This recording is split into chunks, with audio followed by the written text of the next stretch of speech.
Hello everyone and welcome to today's Talking Tim webinar. My name is Deborah Rouse and I'll be helping to facilitate today's webinar. This webinar is sponsored by the Federal Highway Administration and hosted by the National Operations Center of Excellence, also known as NOCOE. As a quick reminder, at NOCOE we offer a variety of resources to support the transportation systems management and operations community. On the bottom right side of your screen, you will see a box called Useful Links. You can browse through these links for TSMO resources and news. Previous webinar recordings and case studies can be accessed from there. To cover a few logistics for today's webinar, we are recording this webinar, and the recording, along with the presentation slides, will be available through the on-demand learning section of our website. All the attendees are in listen-only mode by default, but we'd like you to stay engaged by using the question pod for comments and questions. We will have a question and answer session at the end of the webinar, so if you have any questions, we encourage all of you to enter them as they come to your mind in the question pod.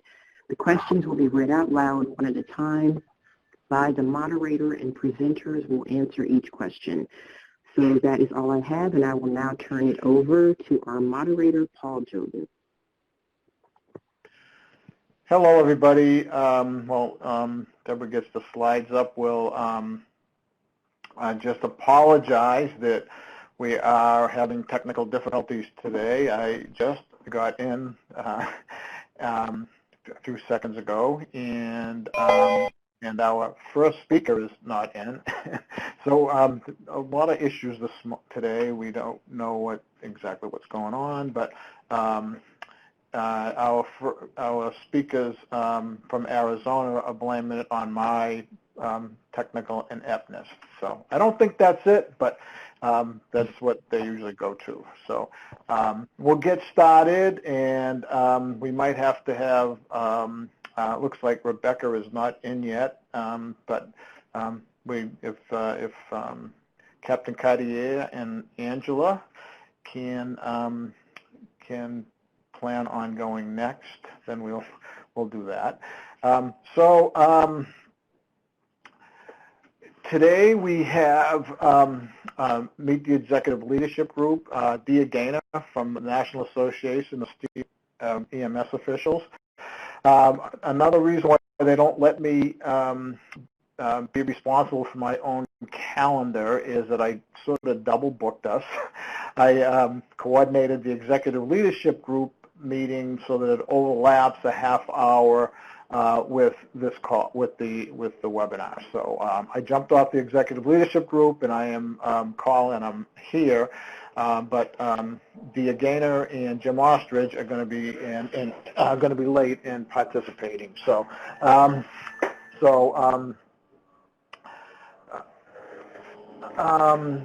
we're going to have Rebecca Brewster from is the contractor from is going to present on the self-assessments, what's upcoming with the self-assessment. Captain John Paul Cartier from the Arizona State Troopers, and Angela Roper-Bonner is going to tell us about the recent Tim Training Awards, which I thought was pretty cool. How they approach their awards for their trainers. So then Jim Ostrich is going to talk us about some pretty good EMS accreditation with CAPSI and for medical technicians for the responder training program. So that's all excellent and good. And next month, we are going to have a recurring theme with the Meet the Executive Leadership Group. We think it would be good for you to know who those folks are that are in the Executive Leadership Group in the different organizations. So next month will be American Public Works Association. Andrea Ailes will join us. I just got that information this morning. We hope to be able to talk to you about a project where we expect to get some funding, additional funding than we normally get. The Next Generation TIM will give you more information about that next month and maybe sooner. You'll hear about it probably sooner. And then we're going to have a presentation by Jennifer Toth, who is the Executive Director. Very excited to have someone at that level with us on Talking Tim about the Maricopa County Arterial TIM program, who has been part of that program for many who has been a part of the TIM program in Arizona for many years. And then on arterial TIM, we're going to be focusing more on arterial TIM and next generation TIM, as we'll talk about. You'll hear about soon and more extensively talk about next month, is the Nicole Forrest from the Florida DOT is going to talk about her arterial program in the Fort Lauderdale area, which has some unique aspects to it. So with that, Deborah, did we ever get Rebecca in? We're getting her in now, Paul. 1 second. One second, okay.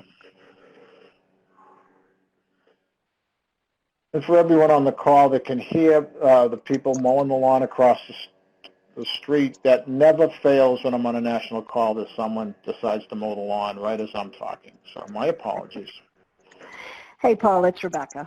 Hi, Rebecca. Okay, we're glad we got you in, so we'll keep the agenda you up next, if they could put your slides up. So I'll introduce Rebecca. Rebecca Brewster is from the American Transportation Research Center? Institute, that's right. I've only known Rebecca for about 11 years, and I still don't have it right. But Rebecca has been a contractor support for the capability and maturity of the self-assessment that you all know, more commonly known as the self-assessment. We are kicking it off, September 1st. She's going to explain a little bit more about that in a second. We have modified it to make it a little bit user-friendly, and we delayed it because of COVID, with the hope that you folks would still be able to get together in person, and it would the conditions would be more conducive to doing the self-assessment as we normally would like it done in a group setting and discussion with all the partners in a particular region. Well, we probably not going to be in person in most locations, but we still encourage that. But at least now most of us know how to do all these web conferences where you can see each other's face, and we can, we're as a nation much more accustomed to doing that. So I would encourage you to do the best you can with having a collaborative completion of the self-assessment, which has a reduction in questions. With that, I'll let Rebecca explain much better than I can. Thanks. Great. Thanks, Paul, and I'm sorry for being late dialing in. We had some technical difficulties, and I will need the staff to help me advance the slides, but I appreciate the opportunity to join you today to talk about what you can expect for the Traffic Incident Management Self-Assessment for 2020, as well as just touch on some of the findings from last year's assessment. But to Paul's point, we did undergo a revision of the assessment, and I think particularly given the fact that many of you will now have to complete it over a webinar or a Zoom conference call or whatever, I think you'll find it even easier than it's been in the past. So first slide, please, or next slide, history of the self-assessment. As you know, the self-assessment's been around since 2002, and it was originally developed by Federal Highway to provide you with a tool, to provide practitioners and TIM programs with a tool, whether that be programs at the local, regional, or state level, to give you a tool to help you benchmark your performance. So to identify things that you were doing well and areas where you might need some advancement or additional resources to deal with. And we have been forever benchmarking performance against the 2003 and 2004 assessments, those original assessments that we did. Those have been our baseline against which we have evaluated progress in each of the areas. But certainly since that time, TIM state of practice has advanced quite a bit. Over the years, we have done some slight tweaking to the questions, and then in 2007, 11, and 15, we underwent what could only be called major revisions to the self-assessment. And so it really has changed from those original self-assessments. Next slide, please. Here you see just a 10-year history of the scores, and most notably you see that in 15, when we did the last major revision, we saw the scores drop down, and that was the result of our providing much more guidance and reducing a lot of the subjectivity in how you scored the assessment, because we gave those thresholds. Score your program a 1 of this, a 2 of this, a 3 of this, or a 4 of this, and so that had a resulting impact on the scores, but then we have been climbing since then. And so in last year's assessment, overall the national average was 73.3. Next slide. As Paul will tell you, Federal Highway would love it if every TIM program out there completed a self-assessment, because in the aggregate, that gives Federal Highway a much better vision and view for how traffic incident management is progressing across the country, and specifically where they, as a federal partner in this, need to invest more resources to focus on areas where advancement is needed. But certainly we encourage the top 75 metro areas. If your state does not have a top 75 metro area by population, and you want to submit a state traffic incident management self-assessment. But if you are part of a TIM committee, this is a great opportunity and a great tool for your TIM committee to use to, again, benchmark your progress, but also then to contribute to the national understanding of where traffic incident management is. Next slide. This map is probably not complete because this is ever changing in terms of where there are TIM committees already in place. You can see even in my state of Georgia, we've got a number of dots plus another 34 TIM teams all around the state. So if you are part of a TIM committee that is not represented by one of the red dots on this map, certainly reach out to Paul and let him know you want to make sure your location is added to the map, because we are continually updating this particular map. We, as Paul indicated, the intent of the, next slide, I'm sorry, the intent of the self-assessment since it started was that it was to be completed as a group exercise. And so the vision is that the various TIM stakeholders or TIM team or TIM committee members come together, talk through the questions, and then evaluate where you are in each of those and score it appropriately. And so several years ago, we started asking in the self-assessment who had taken place, what agencies and what disciplines had taken place in the completing of that year's self-assessment. Next slide. So here you see how that representation broke out in the 2019 self-assessment. So nearly almost 100% of the self-assessments that were submitted included representation from transportation, followed by 63% of law enforcement had law enforcement representation, 41.6% had fire and rescue, and you see on down. Again, more representation by the other stakeholders just gives a more rounded view and representation of how your TIM program is doing in each of the questions that are asked in the self-assessment. Next slide. In 2019, we had 94 locations submit a self-assessment through the online portal that we use. As I indicated, the average overall score was a 73.3 out of 100, and that represents almost a 45% increase over that baseline score. And again, the baseline right now comes from 2003 and 2004. When we look at how locations that are top 40 metro areas, top 40 by population, a little higher score, because in many cases those programs have been around longer, have more resources to do things, and so the average score there for those top 40 metro areas was a 77.5. If you broaden that out to the top 75 metro areas, the score was a 75.5, and for the non-top 75 metro areas, everybody else who was in the assessment, the average score was a 68.5. Next slide. If you have participated in the self-assessment, you know that we have the questions organized into 3 sections, if you will: strategic, tactical, and support.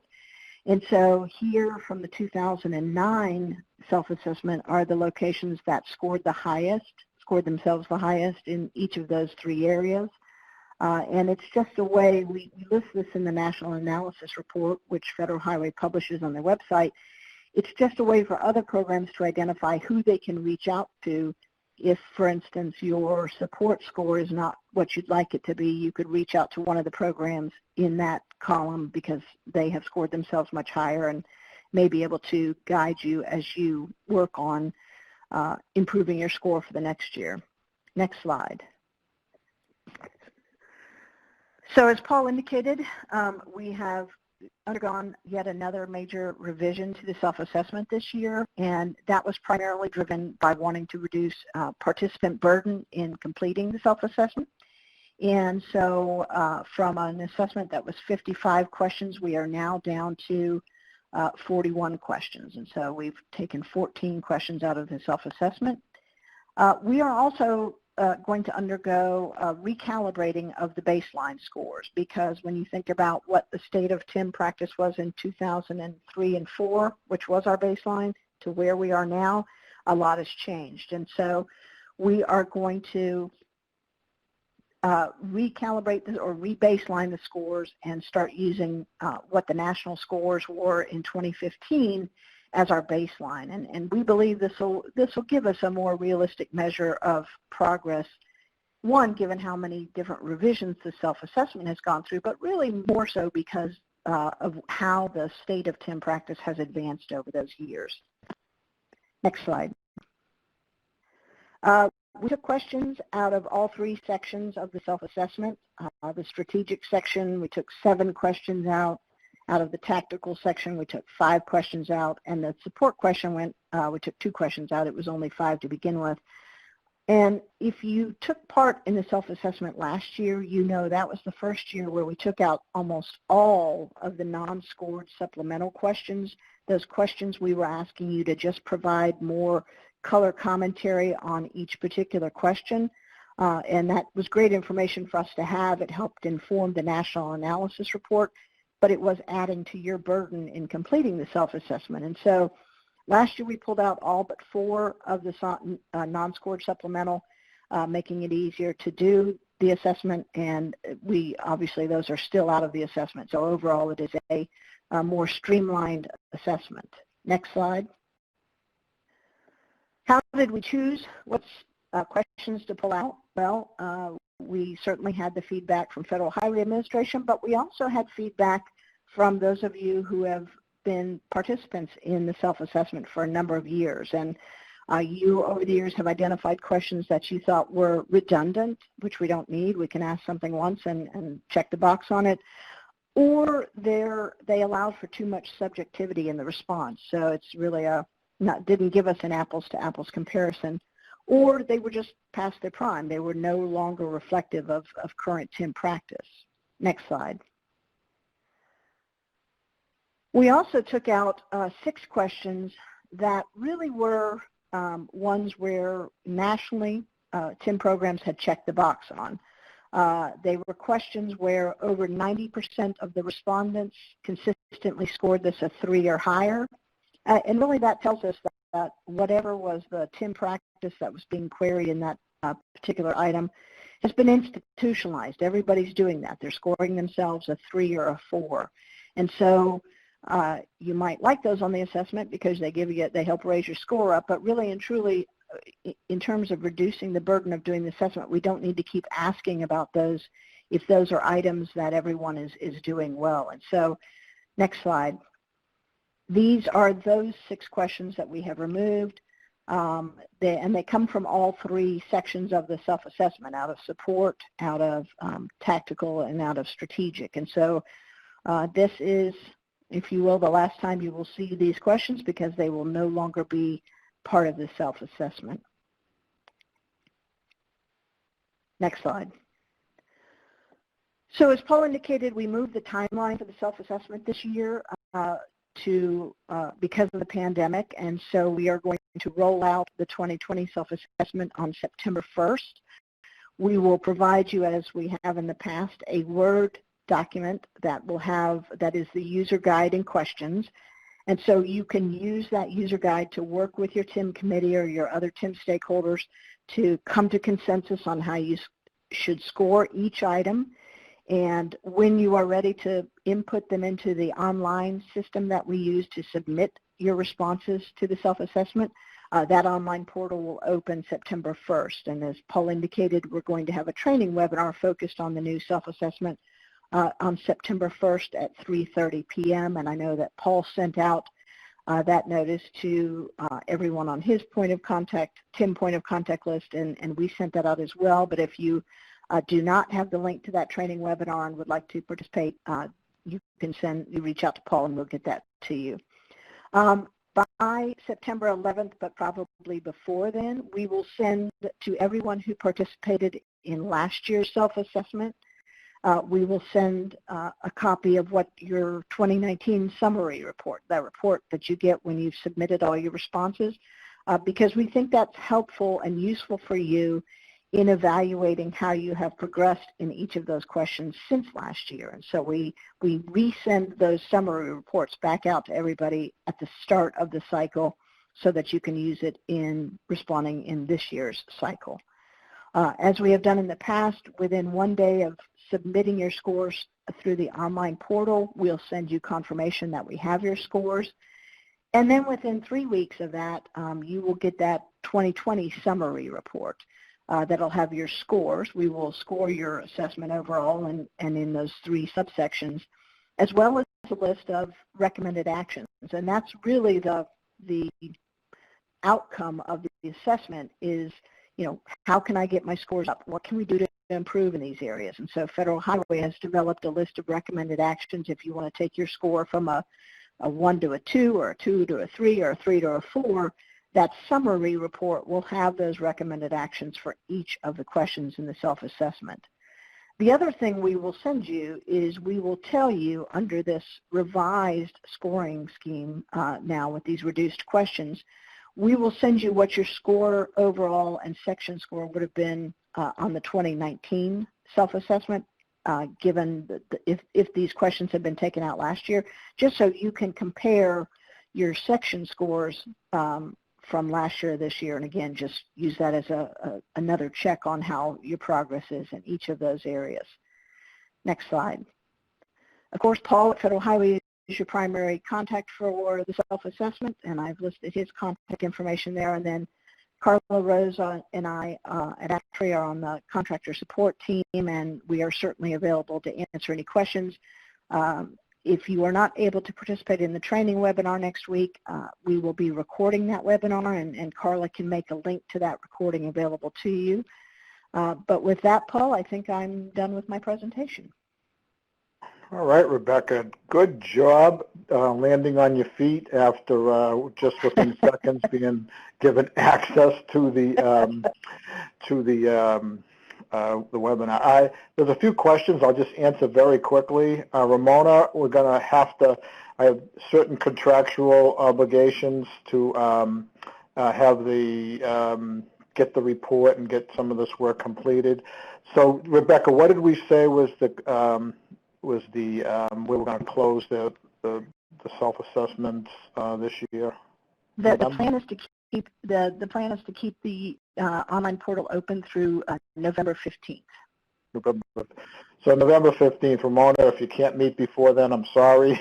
But and then Juan, I hope we answered your question about November 15th. We're going to try to keep the portal open into the future. If you can't meet those deadlines for whatever reason, we thought we gave everyone advance notice as early as last spring that this was September 1st was going to be the timeline. So we're hoping you guys can find a way to fit it in. Let me just for 1 second challenge everybody to use the self-assessment the way it's supposed to be used. This is not necessarily a report to us at Federal Highway. This is a self-assessment so that you can, a tool that you can use to improve every year that we're continuously improving. And as a nation, we have done that. But, with all the folks on the phone, some of you are more involved with the self-assessment than others, but use your influence, and you all have influence within your community to take one or more of the actions on that self-assessment to improve, to go from a step 2 to a step 3, or a step 1 to a step 2, for example, in a particular area.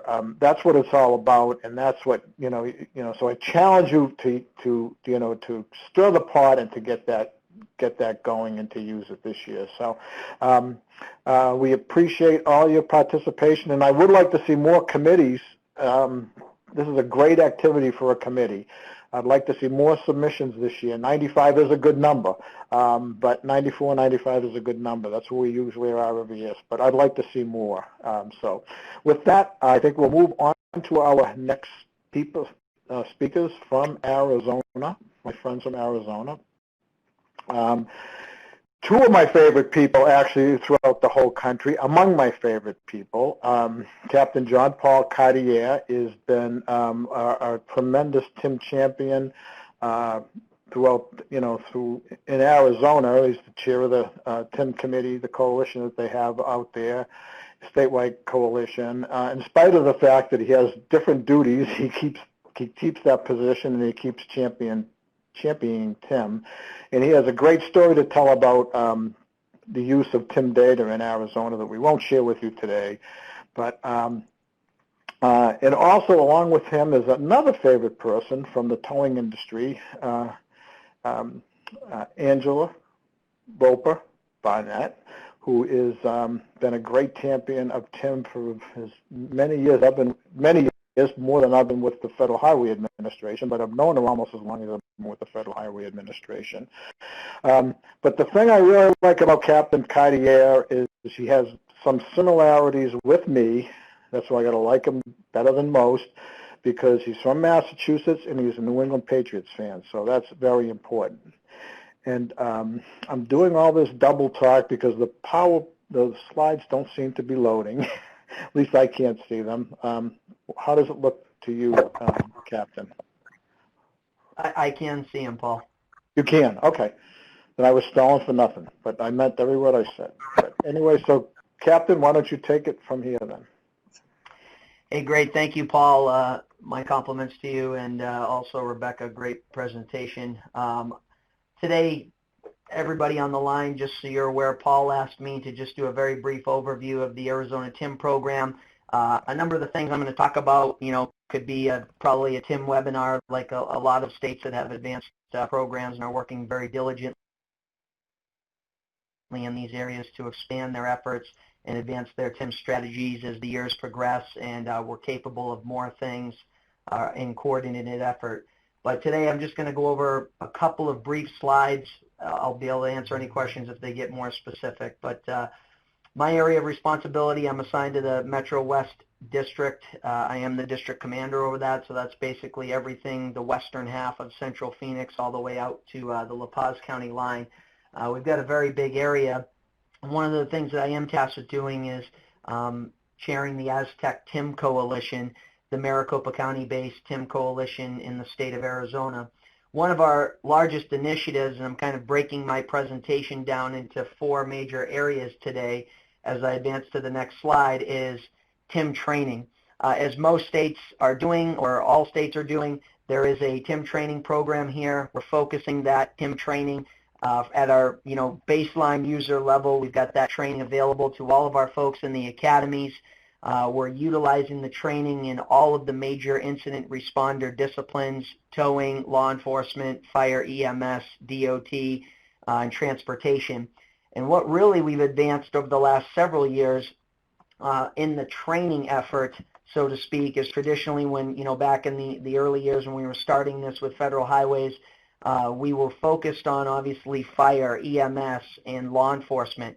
The training involved all, but as a state effort, we were advancing our abilities to build partnerships in the tow industry and DOT. When you have long-standing members of the state troopers like Jeff King, who are now at Federal Highways, we had a lot of those connections and personal business relationships built up, where it allowed us to have open-door policies to go in there and advance our efforts and standardize the training approach and bring it to all of the agencies and disciplines that were going to be out there managing incidents. So again, really the takeaway for the training effort is Much like other states, we've developed this in the academy. It's a mandatory for all state troopers to attend the TIM course before they come out. Our particular agency is just about 100% trained. Of course, there's going to be a few loose ends here and there, but for the most part, on all of our sworn law enforcement professionals in the agency and our professional staff like dispatchers and other people who would be involved with incident managers, our roadside motorist assist program folks, they're all mandatorily trained. And then we continue to advance that effort, probably in the same status as many other states when faces turn over or change or hire, promote, retire, transfer to different responsibilities within their agency. We continue to always advance that with the other responder disciplines. We've had great success with the tow industry, and Angela's, our APTRA, our largest and most involved towing association in the entire state, advancing all of the mandatory training for all of the tow folks who are providing service to the state troopers on our tow service agreements, which most people would consider the contract for towing.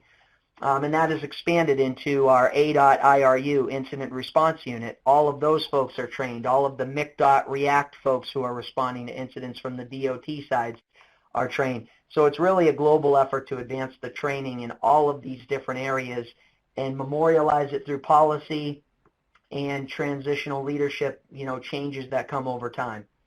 So right now in Arizona, we've got over 7,000 responders trained. We're a little over 33%. We know that could be a little bit higher. I think early on, some of the folks who were at the very beginning would say, like most states, we struggled with sometimes the documentation and input of those training rosters on the SharePoint websites and making sure that we were accurately reflecting those. But as time's moved on, we've solidified that effort and really been able to make great strides. On my next slide, the thing I'd like to talk about is the incident management debriefs. This is kind of the next big point in our program. We utilize the TIM Coalition and all of the stakeholder groups, the Towing Association, APTRA, DOT, ADOT, our partners there, our EMS and fire partners, to conduct strong incident management practices that are based on the TIM strategies and training that we implemented in my last slide. And really what that does is the picture here will give you just a quick example of an incident that occurred just a few days ago on the 14th of August. We had a car hauler transporting 7 vehicles that involved another passenger car in a serious injury crash. It blocked both directions of Interstate 10, which is the major east-west interstate running through central Phoenix from California east, and then that allows you to transition north and south on I-17. This particular wreck led to all 7 vehicles being fully engulfed. Vehicles were ejected onto the opposite side of the highway, which blocked basically, the entire opposite side of the freeway westbound. That was, really just a mess for us right in the middle of afternoon commute, and closed all but one passable lane. And so what we were able to do when you come upon incidents like this and you're able to move forward with partnerships, we were able to have all of the resources on scene that were needed to make this just a little over 3 hours for total incident clearance and additional roadway repairs. We had fire apparatus on scene putting out, this picture was early when the fire started. Picture that entire car hauler and the cars on the westbound side fully engulfed later on in the incident scene. We had all those resources available. We had incident command set up. We had heavy-duty tow trucks staged. We had ADOT's removal equipment to include pavement patching resources, street sweepers, all of these different things that we knew we were going to need in advance, working collaboratively with our strong communication efforts through the dispatch centers to really get this incident cleared, like I said, in about a little under 4 hours, 3.5, 4 hours, which is pretty good for this mess because nothing was drivable. And we were able to do that by dragging all these things off the side of the roadway, working the incident from the emergency shoulder after opening the westbound lanes to the left of that picture there first. So we reopened one side of the highway, got that totally restored, because at this particular junction of the roadway, we have at least three major highways that transition into Interstate 10. So it started to affect queue management on all of those other ancillary highways. But this is just an incident management example after we're able to conduct on-scene and follow-up debriefs to improve our performance, whatever that may be, when you start receiving secondary, heat-related incidents, medical emergencies, which all occurred during this because it was only 116 degrees when this happened with ambient air temps. So as you can imagine, people's cars overheating, we had infant medical emergencies. We were responding to all of those different things in the queues that were affected by this particular incident. So those incident management opportunities and debrief opportunities, again, advance our program. And here's just a couple of arrows indicating the other cars that were damaged and ejected onto that opposite side of the highway. Again, this is before we really arrived on scene. The next part of our program that I'll talk about is data collection and performance measurement. This is just a screen snip of the Arizona State Crash Report form, and it's indicating how we collect the major TIM performance measures. As Paul said, I kind of have a whole presentation on that, but just briefly overviewing, we collect secondary crash information, roadway clearance and incident clearance information.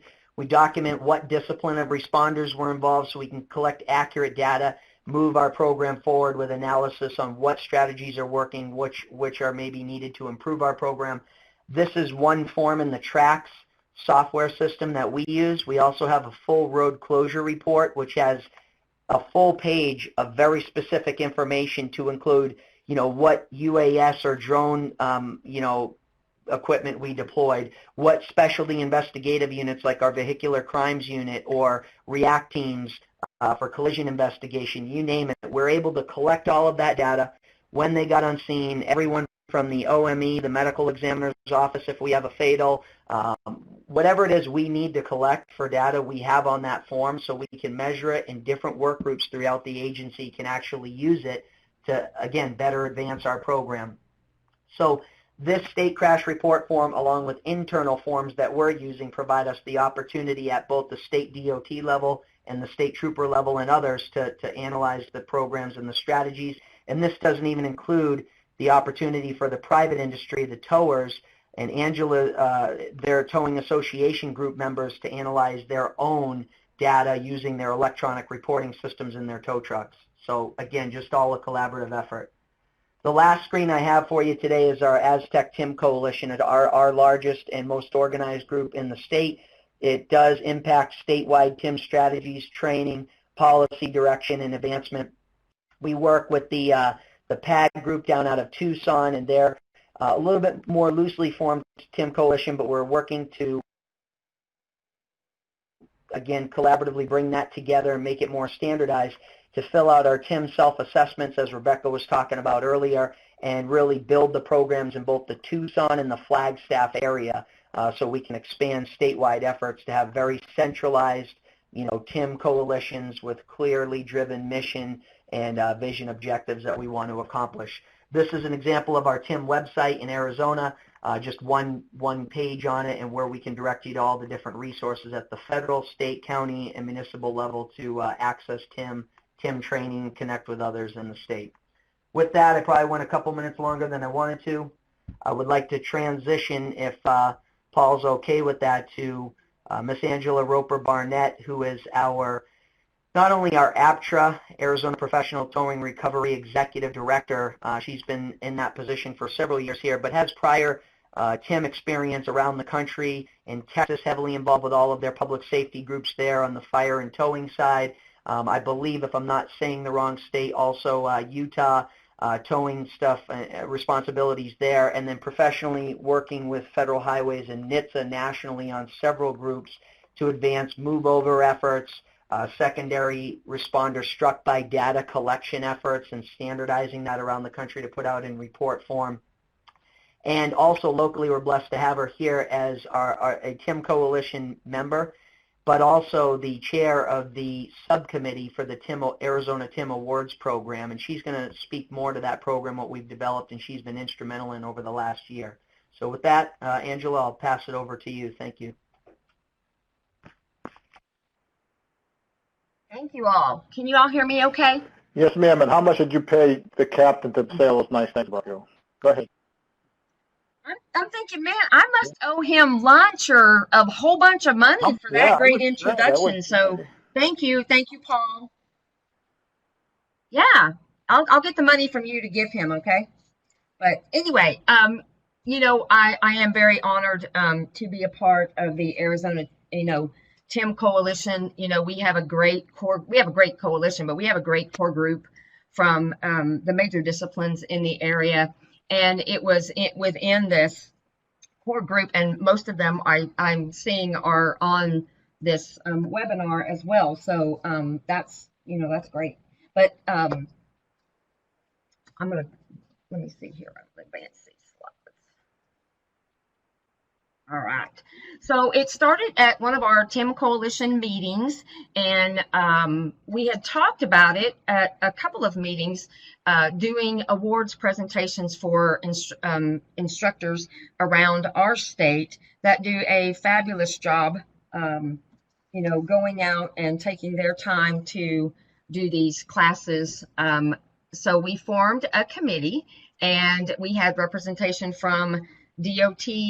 Of course, JP sits on it from DPS, and Jeff King with FHWA, and then myself, and we have McDOT also that is on the committee as well. So there's about, I think 5, 6 of us on there, and you can always form them any way that you would, choose to. This is just how we chose to do it with, so we can recognize these great partners that we have in this. So in the process, we had to establish guidelines for everyone to be eligible to receive an award. And we, here in Arizona, we decided that we would have different categories, and those categories would be based on classes as well as the amount of students that they taught. And I'm going to break that down in just a little bit. And then what and how, you will present. What are you going to give them? And if you're going to establish a program like this, these are just a guideline that you could maybe go by, and then you could always do the different kind of awards yourself. So we had several conference calls and many emails deciding the criteria categories that we wanted. And we did establish those 5 levels that you see. The bronze level equated to 10 classes or 100 students. Silver was 25 classes, 250 students. Gold, 50 classes, 500 students. And then we have an annual and a lifetime. A lifetime, of course, you can only receive one time. We based it on not just the amount of classes and students taught, but we wanted to make sure we included those students that may not be, at the forefront of teaching. But one of the criteria is that you do have to be a trainer, instructor. But we wanted behind the scenes does so much for the furtherance of the TIM Coalition and the TIM training program in general, and we wanted to make sure we factored in that portion as well. So it's not that just you go out and teach a bunch of classes, but are you doing something, in this state to further it? Are you having those conversations, trying to engage more fire, more tow, different police agencies that may not be like, DPS. We are fortunate, and I say fortunate because I'm a huge training fan, that our DPS contracts that we have with towing, you actually have to have the TIM training within 90 days. So that's great to have. I know there are many other states that do that as well, and kudos to them for doing that. While those awards are annual, during this first go round, we only included all those who earned training awards from past years. And going forward, we expect that we'll probably have fewer training award recipients, but we'll be adding an annual and lifetime achievement award also, in that mix, since we created those categories for them. In the next slide, I do realize this form is rather small. I did send it to Deborah, so she will have that. It will be put up on the NCO website after the webinar in a few days. So you would be able to see this actually, because you can't really blow it up or anything. But, we tried to, stick to everything that we thought was important, and because we really want to recognize, these partners that are having these classes, because we've got some great people out there really teaching from different disciplines. DPS, there are several instructors there that really go above and beyond, and it showed in the recipients that we chose for this. So again, I wish I could have blown it up a little bit bigger so you could see this here. Oh, it's in the download box, Jeff says. Okay, good idea. I wasn't aware of that, Jeff. Thank you.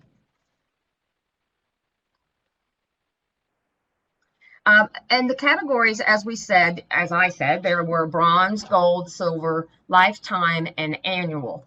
These are what the awards that we actually presented to the recipients looked like. And I know they're kind of shrunken there, but and the cool thing is that's a challenge coin that we actually developed in the coalition way before we actually came up with having these awards. So we wanted to make sure that we included that because all of the logos that are on that challenge coin are actually all the partners that are in TIM. So that are that we recognize there. So that was a great thing, and I have to give Jeff King with FHWA great kudos here for what he did. He actually designed these awards and made them himself. So he had a little help, but in doing that, he did a fantastic job. They were beautiful. And I know that they, really all loved, what they received. So for the bronze level, they receive a certificate and that challenge coin that's depicted there. The gold one received, it was actually like a little shadow box. So they received the coin separate and then the plaque above, and the silver as well received the coin and the plaque. And the same for annual and lifetime. They receive also that one that looks like the gold and one that looks like the silver award. And then they get, certificates for the bronze. So that's the different levels that we had based on the categories that we chose and the criteria that we set forth in, wanting to make sure that we recognized these partners that we have that are out there doing, the hard work. And it's become very challenging for us because everything is online now because we can't go and physically meet and have these classes. So I hate that, but there are a lot more people doing the training. And what boosted our numbers last year was our mass TIM training that we had.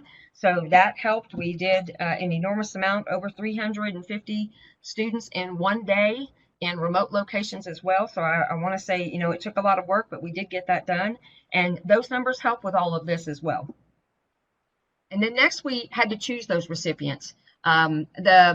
Based on our criteria that we used, we decided to use the TIM training, FHWA TIM training database. Jeff went in and got the numbers out of that database for us. And one reason why we chose to use that is we thought that maybe it might encourage more instructors to actually enter their data in the system. So we wanted to, give an extra push to try to get them in there. And I do know that is a struggle. And a lot of times you may have more classes, but we want to make sure we're encouraging that because sometimes instructors are not. And then we would have to revert back to, sign-in sheets if they said they taught these classes, and we'd have to, go to other different things. So just choosing based what you decide, how many recipients you choose to give it to, if you put a cap on it, if you don't, that was one of the things that we considered. And then where and when to present.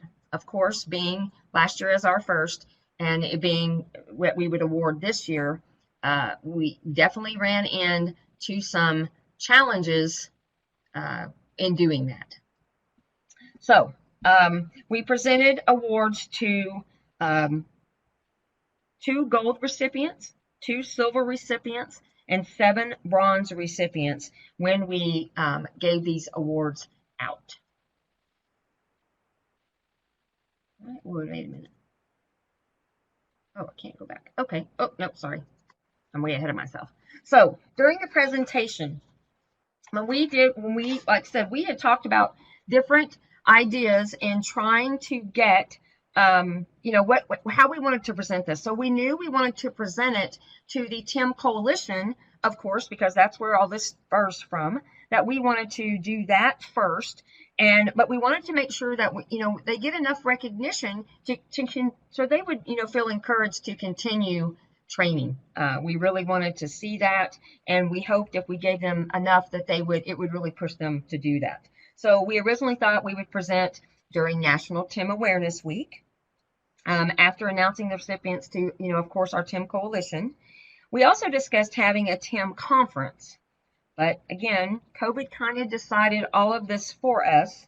We ended up actually doing it virtually with guest speakers that were from DPS and ADOT, and we did it at the Aztec Executive Committee meeting. So there was a great audience that we had during that, and it really ended up being a fantastic presentation with pictures of the recipients and bios, and then the award that they won. So it was, I really hope that they really appreciated the work that went into it for them. And again, this year's not going to be any different because we put a deadline on our nomination form of August, at the end of August, that, we have plenty of time to be able, if we did want to do something during National TIM Week, that we thought, we want to have enough time to prepare, choose them, do the awards and things like that.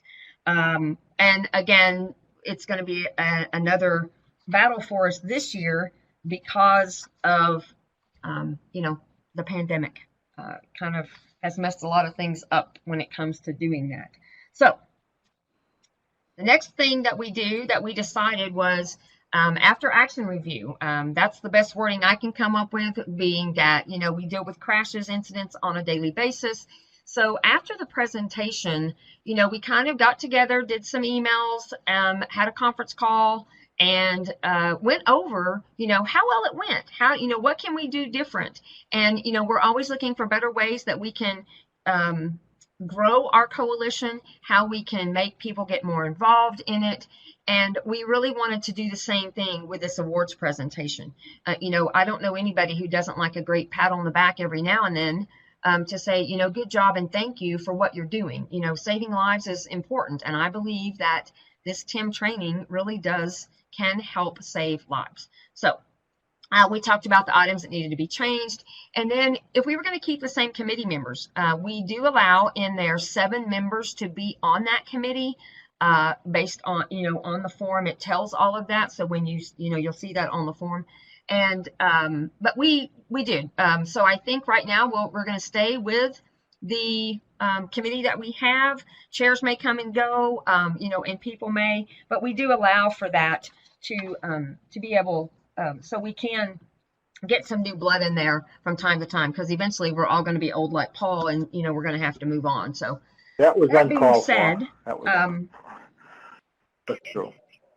Oh, I'm just saying, Paul.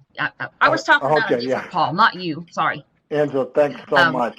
If there's any pats on the back, you deserve a pat on the back, because I know this is volunteer for you, and you're a very busy lady, and we sure do appreciate all you contribute to the TIM efforts, not only here but around the country.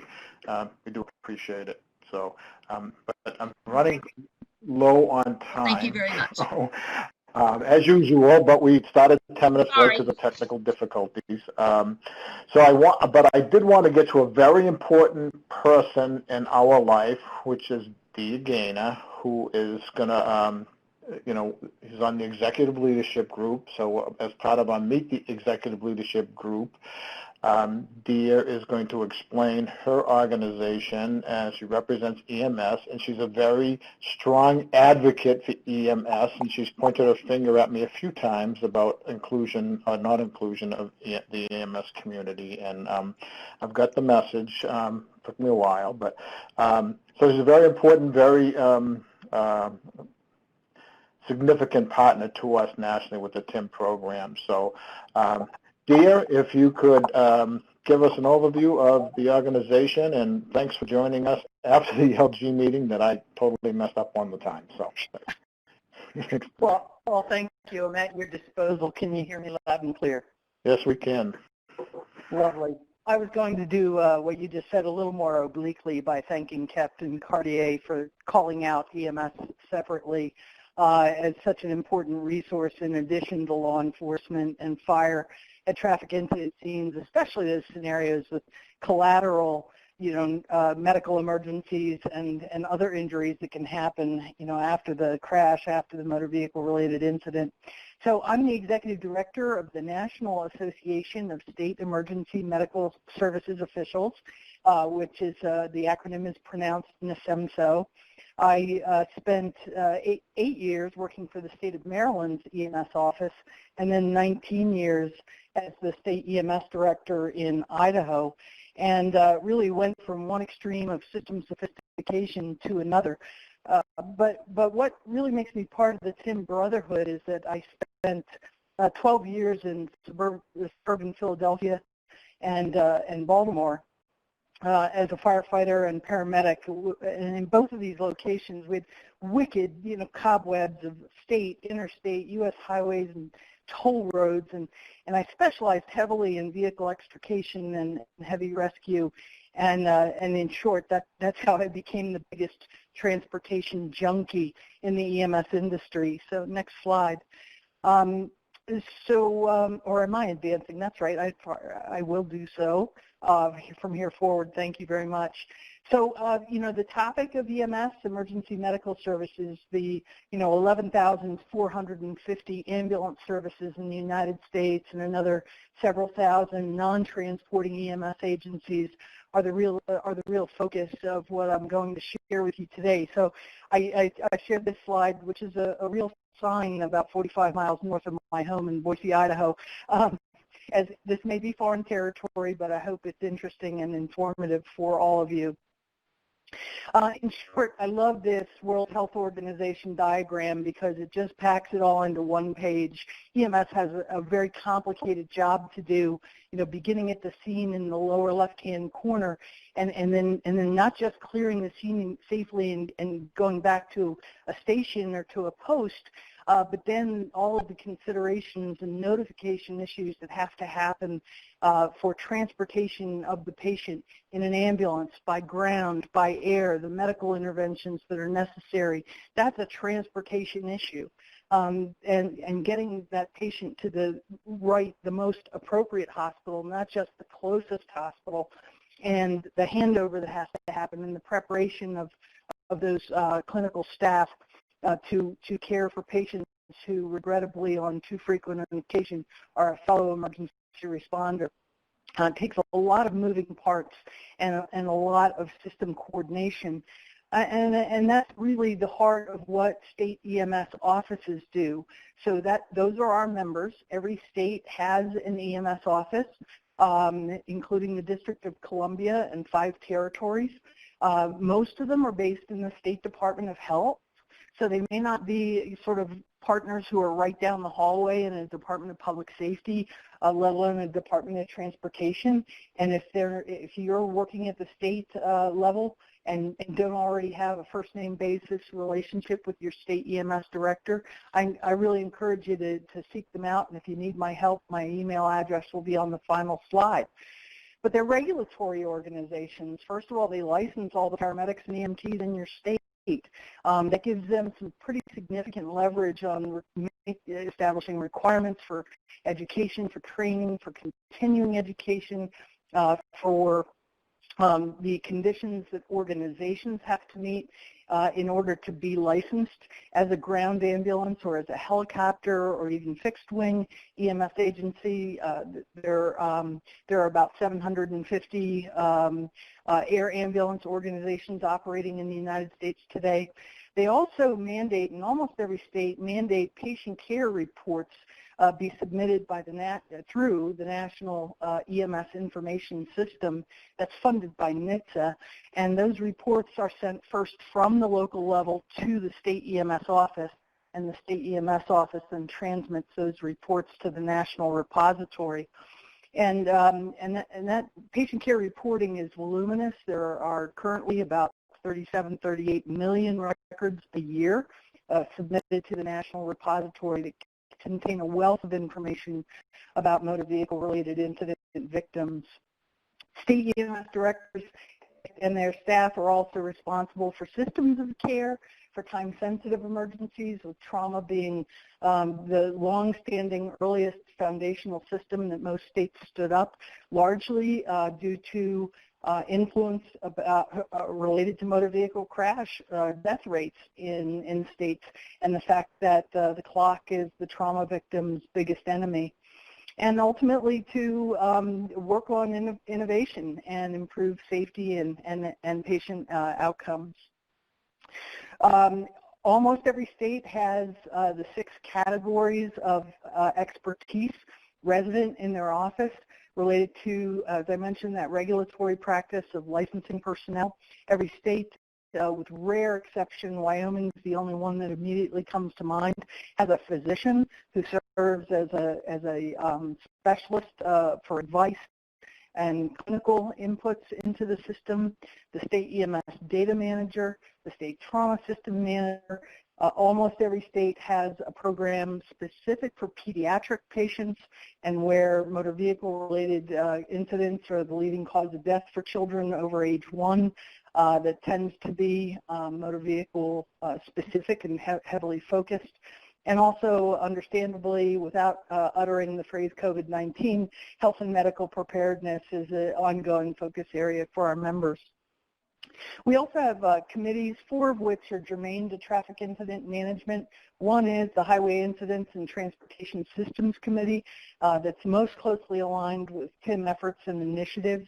We also have a committee on agency and vehicle licensure that looks at, originally back in the 70s, it was limited to, what kind of two-way radio, as far as technology goes, what kind of two-way radio should every ambulance have, but now looking ahead to the kinds of emerging technology, whether that's connected vehicles or otherwise, would be most appropriate for a requirement for every ambulance in the United States.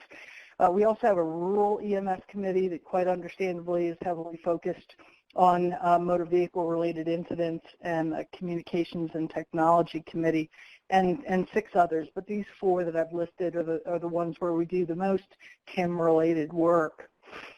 And something that I wanted to bring up that I mentioned during the executive leadership group call this morning related to TIM is that, as everyone on this call, I'm sure, has witnessed in their own jurisdiction, in their own state or region of states, is attentive to the decline in motor vehicle crash rates, but the increase in the apparent severity of those crashes. And we too have seen similar marked declines. And in fact, I've placed in the chat box a link to data that we're using, that NEMSIS data that I mentioned is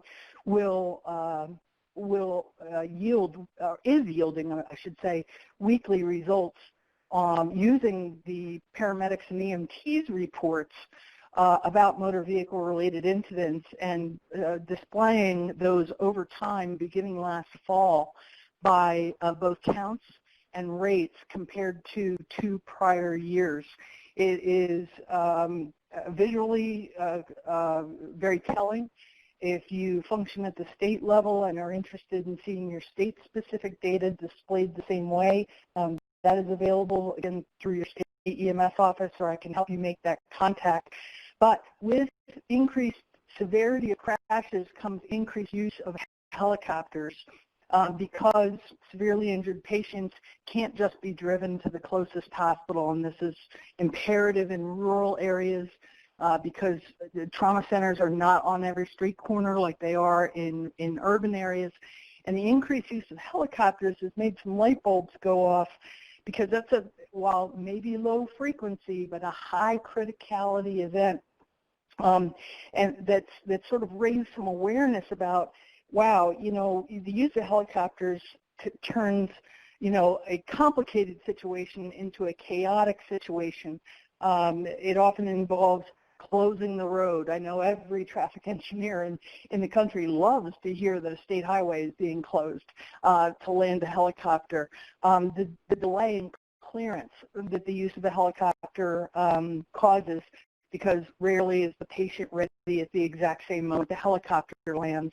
And the contribution to secondary crashes, whether it's the rubbernecker phenomena or otherwise, or a location other than the actual, ahead of the crash on the highway where the crash occurred, landing zone that's chosen, really creates a hazard that we really hope the TIM community starts, sort of thinking about. The number of helicopters in the United States being used for EMS 911 responses, including a significant number of which are motor vehicle incident related, is only increasing astronomically. Unfortunately, I don't have a slide that shows anything more recent than 2014, but as the regulators of those services are our members certainly report that number continues to increase. That this is sort of a looming issue that perhaps and most appropriately would become a TIM-related consideration. How do the people on the ground, whether it's a lone sheriff all by themselves or a rural ambulance service who happen to get to the scene first, fire departments hasn't even gotten there yet, how do they go about selecting a safe landing zone? How do they make sure that all personnel on the ground are safe around that helicopter that's being landed for medical purposes for victims of the traffic incident? How are the interagency communications coordinated such that all the disciplines involved in response are aware that this high hazard form of transport is being introduced into the situation? So with that, knowing that your schedule is a little behind, I would simply just conclude here and tell you that I'm happy to respond to questions, telephone calls, texts about EMS in general, or any specific contact information that you need. And my thanks to both FHWA as well as NHTSA, and specifically NHTSA's Office of Emergency Medical Services for paying attention to EMS-specific issues. So thank you, Paul. I hope I caught you up a little bit. Yep, thank you, dear. Thank you for being one of our favorite members of the Executive Leadership Group and for always a great presentation and input from you. My next, but certainly not least, is my partner in crime and at Federal Highway, no crime really, Mr. Jim Ostrich. And Jim, I apologize that we left you short of time. Hopefully you can squeeze in the messages that you had.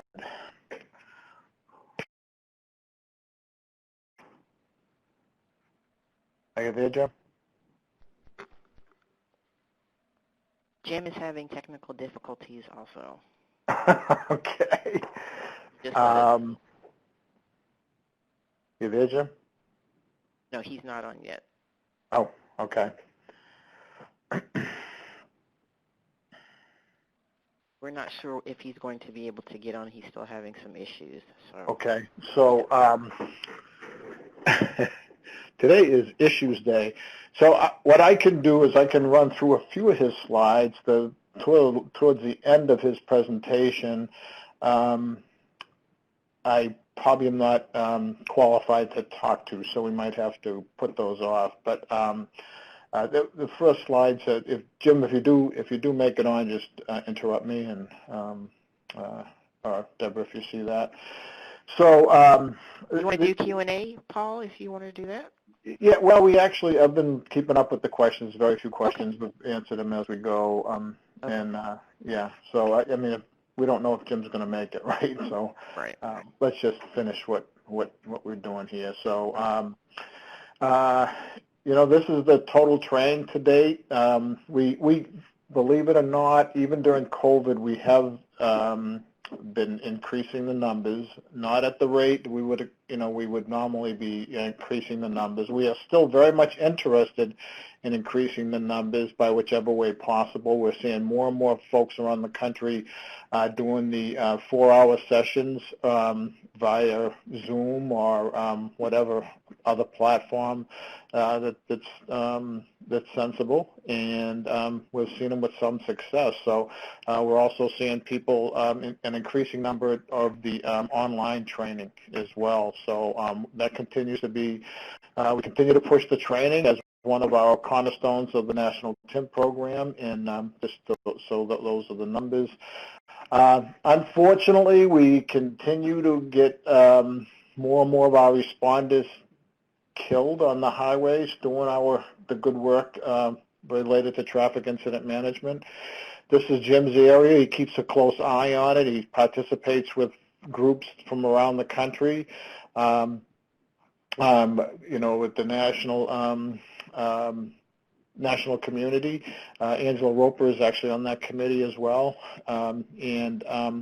But 32 fatalities so far this year. We're way ahead of schedule, I believe.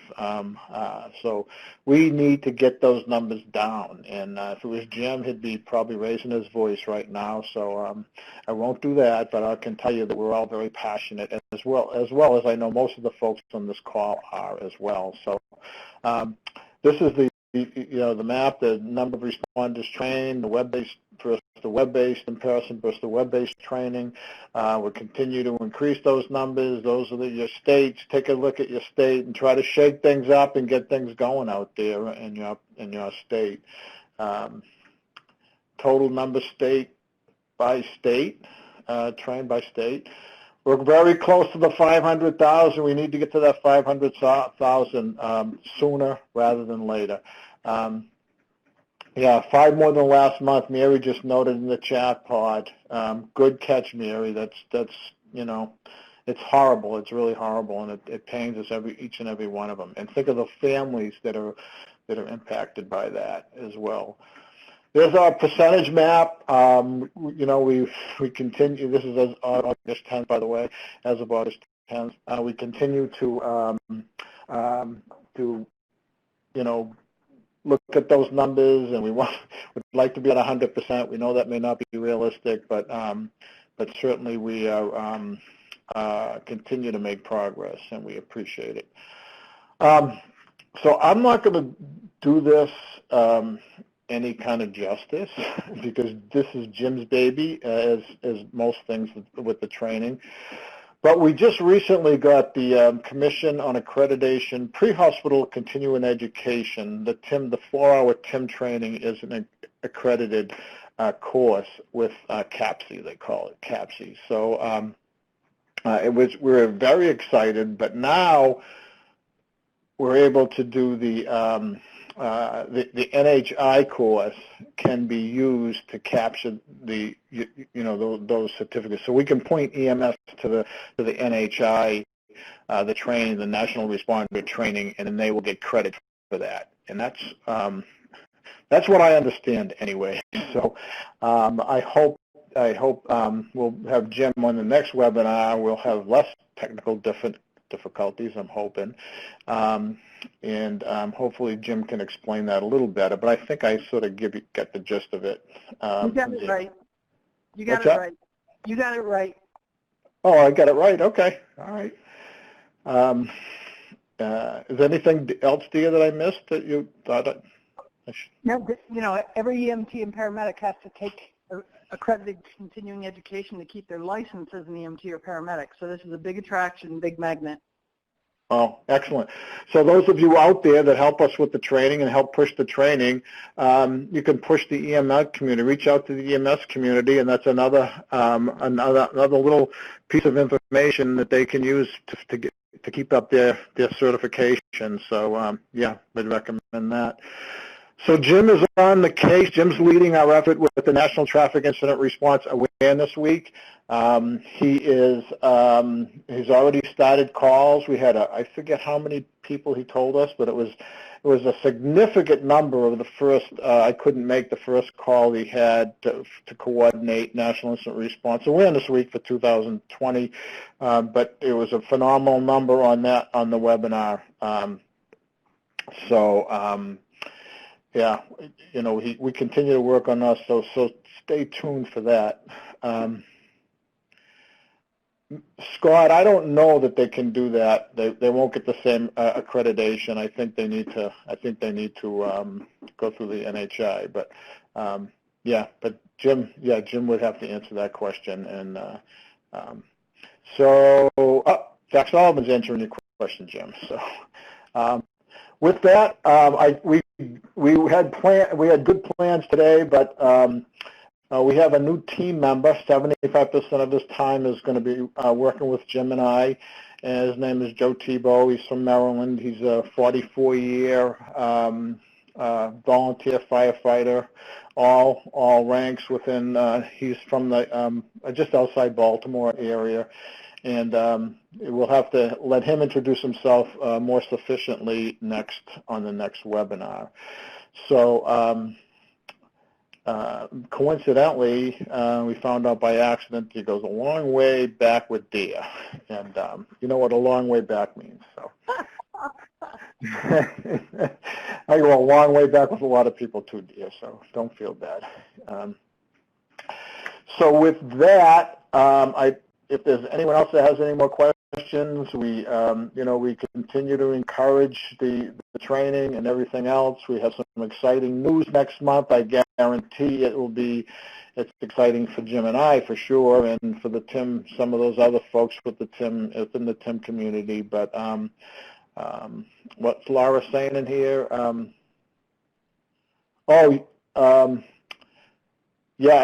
I don't know that question, the CE's continuing ed credits for EMS for the live classes. I don't know. That's a good question. I believe so. I believe that's where Jim started with that. We are working with the folks at NHTSA and who liaison with us with the folks at CAPSI. So I think so, though. But again, that's a Jim question. I apologize that Jim has had technical difficulties today, as well as Paul and several others. So with that,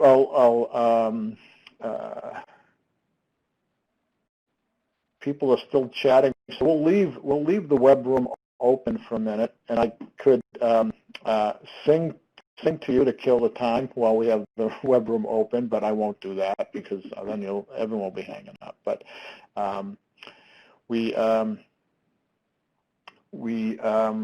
very excited. I'm just trying to read some of the things that we have. Yes, continue to work for the reporting in our SharePoint site. Yes, it's very important that we get the numbers. Having those numbers on the training helps us tremendously. We're able to provide so much credibility with the money that we've spent so far, and the money that we keep asking, not only at Federal Highway but within the states that but the numbers help when we get that. So whatever you can do to keep us informed of how many folks are being trained is excellent.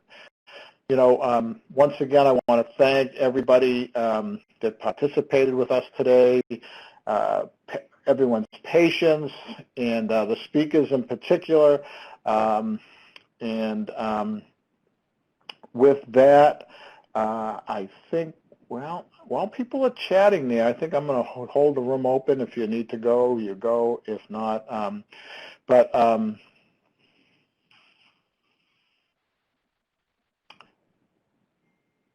I think that's it. So thanks, everybody. Stay safe. Please let us know if you have anything that you think would be a good topic for one of these webinars. I don't have a shortage of topics, but we want to hear from everybody. You might have something unique or something different, or just something that's been going on a long time that you want to talk about and share with the rest of the national community. So thanks again, and we'll all be in touch soon. See you 2 minutes early, coincidentally. Take care, everybody. Be safe.